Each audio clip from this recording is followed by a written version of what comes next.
Hello, my name is Katie. I do embroidery things, and I am going to teach you guys how to hoop something the way I do it. It is not gospel of any means, but it's just the way I do it. So, Embroidery Buddy, you take out all of the stuffing. This is one of my favorites. It's a dragonfly, and he has a stuffed huge butt, okay? But I take all of the stuffing out. So you end up with like a face, or this one has eyeballs, whatever. You happen to notice that he has some stitching lines at the center on his neck, at the center that kind of give him that little bit of a gusset. So I take my mighty hoop, this is the 5.5. I put it so the tab is facing towards the back of the machine. So it'll be the one that you use putting it on your machine. Then I take my hoop.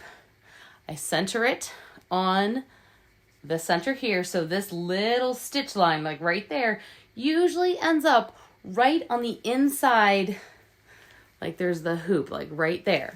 And then I center it, and I literally have to do it with one hand and hold all the body parts to the back and make sure that it is fairly well centered and somewhat slightly stretched. Make sure all of the arms are out of the way. And then, if you can see, I just hold it against me and I clip it together. If it's not 100%, you can kind of just give it a little tug and it will line up better. If it's too high, like this might be a little too high, I just redo it so I don't have any stabilizer in it. Some of the little embroidery buddies have thicker necks, which makes it, or tighter necks. They have like a skinny neck.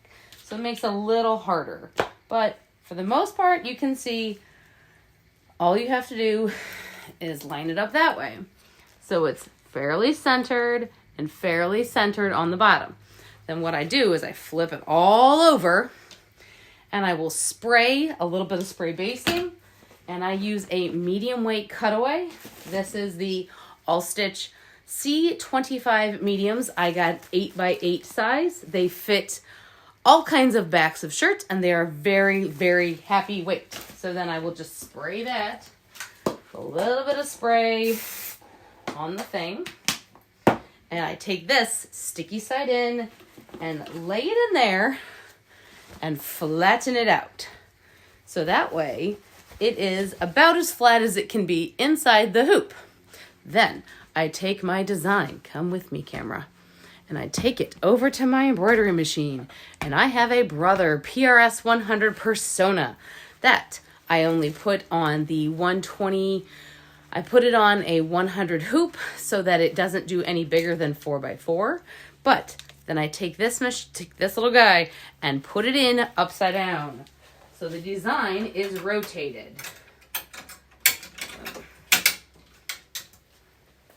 And can you see? You cannot see all of my screen, but if I do currently I picked a in the machine design.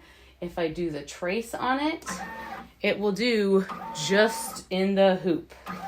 And this design happened to be 95.8 by 74, so it completely fits.